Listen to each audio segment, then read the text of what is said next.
أصدقائي وصديقاتي، اليوم جيت لكم كيفاش تربطوا الحساب البنكي ديالكم مع حساب أدسنس. أولا دخلنا الحساب ديالنا ديال أدسنس، مشينا الدفعات وطلعت لنا هاد لاباج.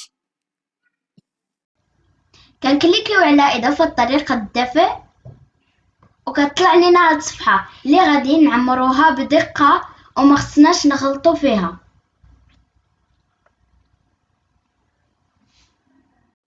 بعد ما طلعت لنا هاد الصفحة اللي مكونة من خانتين، الخانة الأولى الاسم الكامل حساب البنكي. دابا كنكتبوا الاسم الكامل لصاحب الحساب البنكي،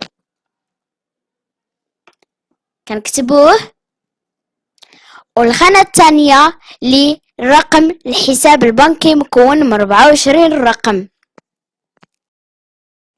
وما خصناش نغلطوا في هذا الرقم الحساب اللي قلت لكم اللي مكون من 24 رقم. حاولوا ما تخطئوش فيه. بعد ما عمرنا الخانة الثانية كنكليكيو على ضبط كطريقة دفع أساسية. أصدقائي وصديقاتي، بعد ما عمرنا هاد المعلومات وتأكدنا مزيان منهم وراجعناهم باش نشوفوا واش كنا خاطئين في شي حاجة ولا لا، كنمشيو للحفظ، كنكليكيو عليها وكنتظروا شوية.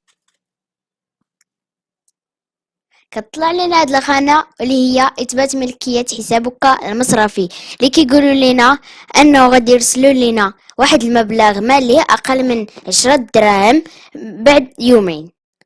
هاد المبلغ هذا هو اللي غادي نديرو به تحقق من الحساب البنكي. كنكليكيو على حسنا وكنكونوا سالينا المهمة ديالتنا وربطنا الحساب البنكي ديالنا مع الحساب الأدسنس.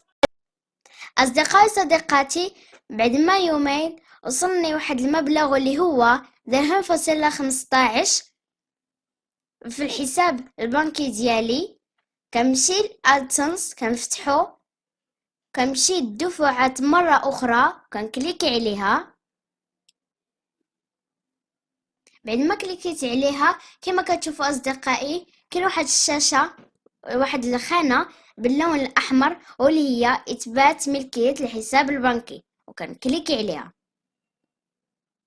بعد ما ضغطت عليها كتطلع لنا هاد الخانة اللي هي حساب مصرفي. كنضغط على تحقق، كنتظروا شوية وكيقولوا لنا انه خصنا نكتبوا اولا نديروا المبلغ اللي يرسلوا لنا.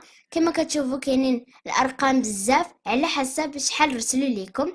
انا رسلوا ليا 1.15، غنبحث عليها وغادي نضغط عليها.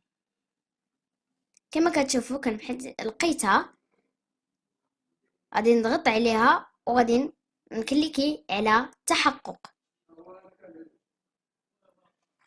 كنتظر شوية وكيقولوا لنا تم تحقق من حسابك المصرفي بنجاح. أصدقائي، سالت مهمتي اليوم. كنتمنى دعم اللايك والاشتراك في القناة، فعلوا الجرس باش يوصلكم أي فيديو، وشكرا بزاف على الكلمات ديالكم الطيبة، ومع السلامة. باي باي.